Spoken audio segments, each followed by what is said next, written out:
I just moved from North Carolina to Durango, Colorado. I'm a Sasquatcher at heart, and I immediately started looking up area reports.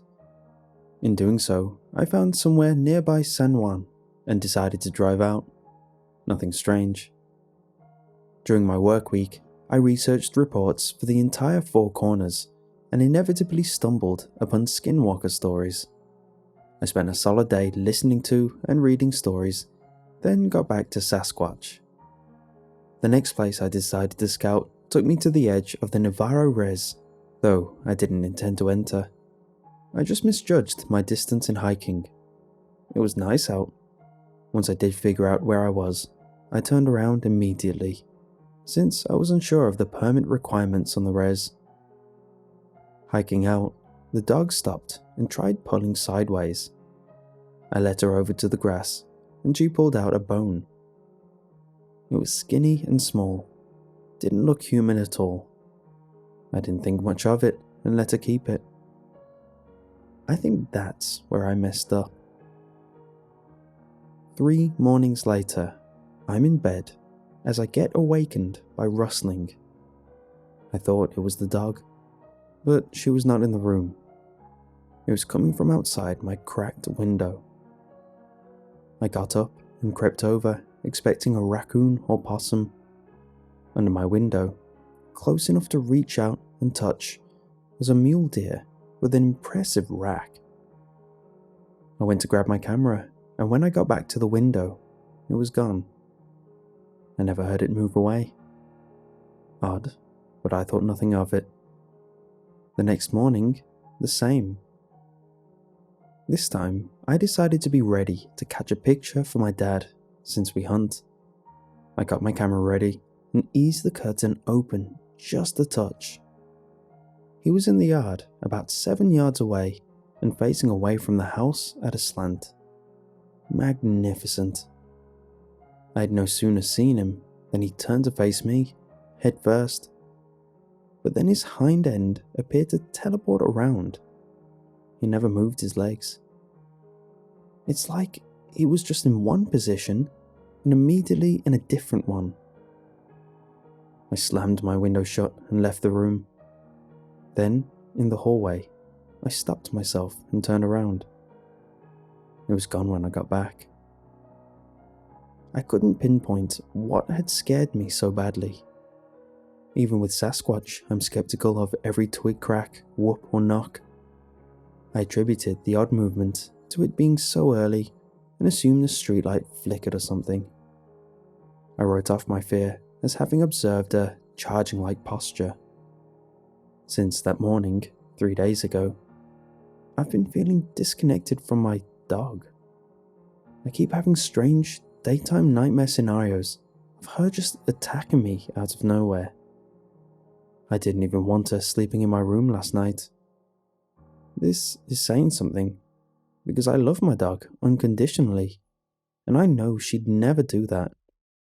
But I can't shake the paranoia whenever she's around. The final straw that got me here is a dream I had an hour ago. I dreamed I shot her while she was out sleeping in the yard. Then I took her skin. I raced out to the spot where she found that bone, and there was an old man waiting. I asked if I could transform now, and he says no, but he can. Then he took the skin off me and flung it around himself, immediately becoming a larger and distinctly more evil form of my beloved dog. Then she ripped me to shreds, and I woke up. I immediately got up to find her. She was in my room, asleep. Then I went looking for that damn bone, and I can't find it anywhere. She's hidden it in the yard. Did I just accidentally influence my experiences during and around sleep with my day of Skinwalker stories? Or am I in some trouble here?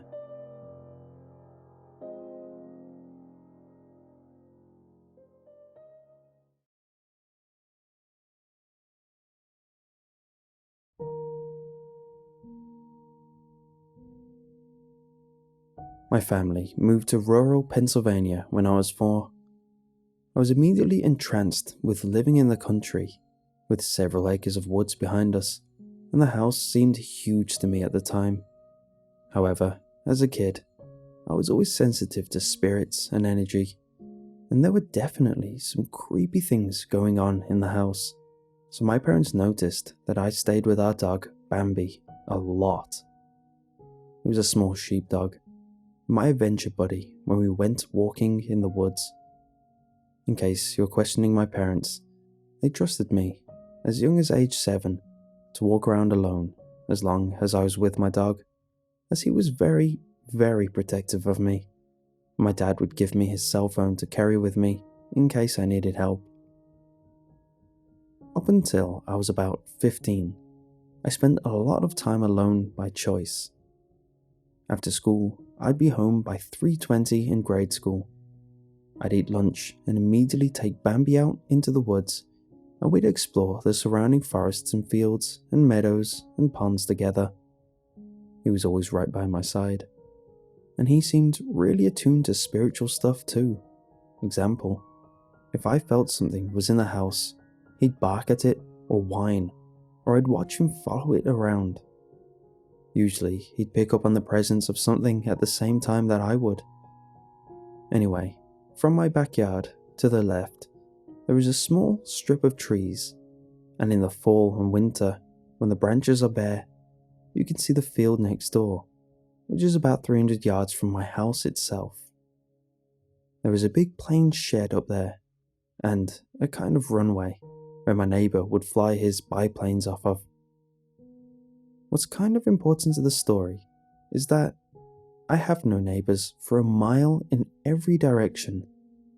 It was pretty rare to see any kind of people on the surrounding properties unless it was my neighbour haying the fields in the summer. But one day, in early fall, I had been tromping through the woods with Bambi for several hours. I let him run off the leash most of the time, but he would only run ahead about 20 feet and keep turning around to check that I was still there. If I lost sight of him, he'd retrace his steps and find me again.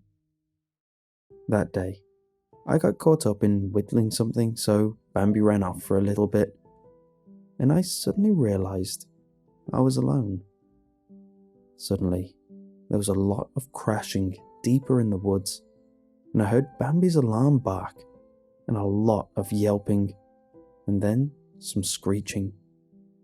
Raccoons and gophers really make terrifying distress sounds, so I figured that was it.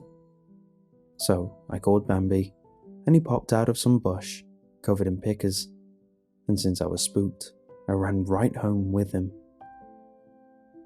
Right as I got to the back door, I stopped to catch my breath, and Bambi and I were just standing there, when I spotted someone standing on the very edge of the runway. It ran along the higher end of the field, and then there was a steep drop off the edge of the hill at the very end of it. They didn't appear to be wearing anything distinctive, but even in the dusk, I could see that they appeared completely black, or everything about them was very shadowy and dark. This is the part that gives me shivers now. They were standing, facing off the runway, and then I saw them hunch over, then slowly raise their head and yell, "Bambi!" in the same high voice I would use to call him. They had the same vocal inflection as me too, but it sounded like they were trying really hard to sound like me. Next to me, Bambi tucked his tail under, lowered his head, and growled softly. They called again, but this time it sounded like they were losing their voice, as if they'd been calling for a while. In my 8-year-old logic, I assumed that someone was trying to steal my dog. But why would they stand in the middle of the field and be obvious about it? When I told my parents about it that night, they just dismissed my story. The next day, I went to my cousin's house 2 miles up the road, and my uncle told me about an animal he saw the night before that he was trying to identify. He said it looked like an emaciated cow sprinting across the bridge over the creek, which is about 300 yards from the runway. And also since then, anyone who's been at my house has always been uneasy around the creek and the plane shed and runway, whether or not they're interested at all in the paranormal. I know that a lot of death happens in nature, but I've also found several goats ripped up in the field. The nearest house with any amount of goats or farm animals is nearly 4 miles away, and a lot of unexplained things have happened up there.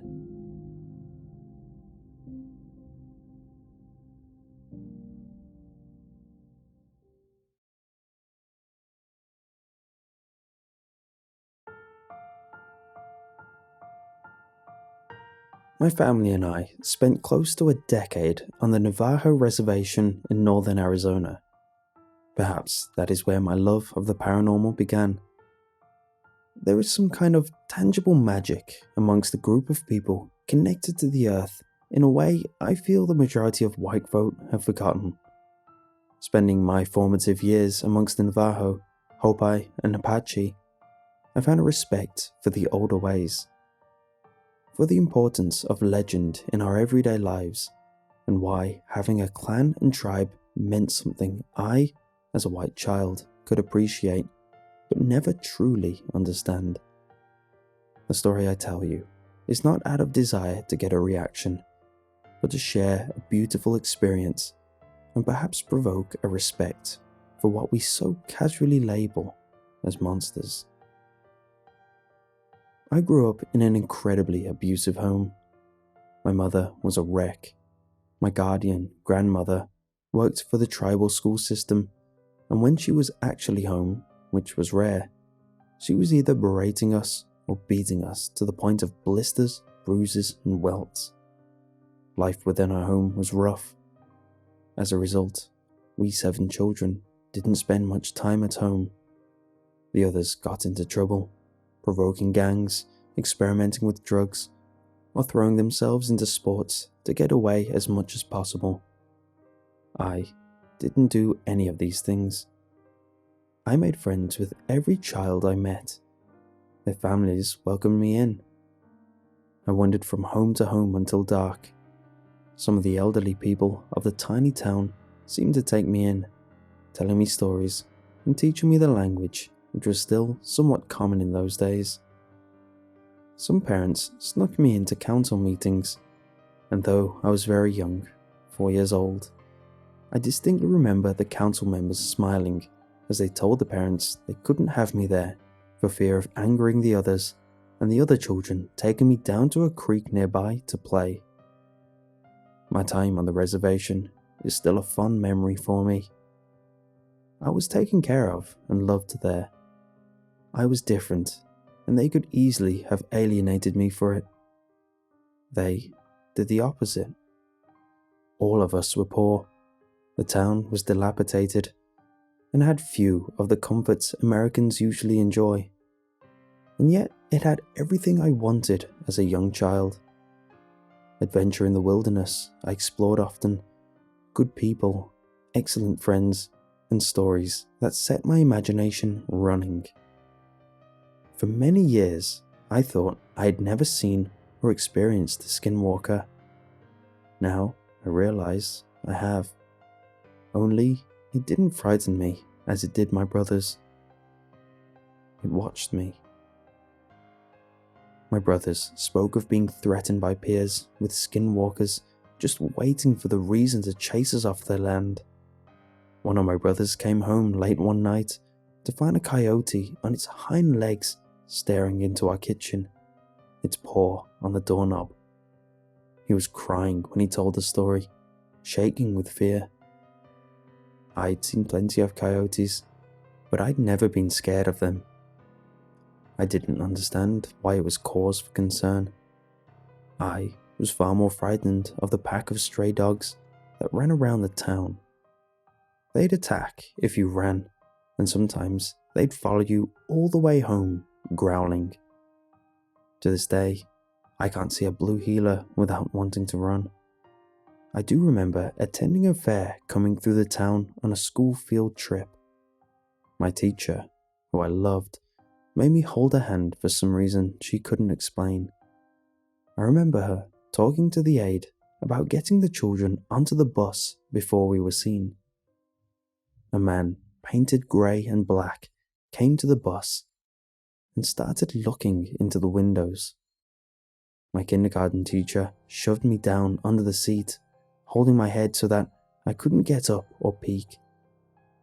I still remember the other kids laughing, my teacher looking at me, and there was no humour in her face as she yelled at the man to leave. She looked frightened. Throughout all these experiences, I still spent more time outside unsupervised than a child at my age should ever have, and during that time, I noticed a gnarly looking eagle everywhere I went. It was dark brown and large, with a wickedly curved beak and claws. To a child, it was almost daunting, but I began talking to it. Every time I saw it soaring overhead or sitting atop a street post or in a tree, I would pour out my little soul to this poor animal.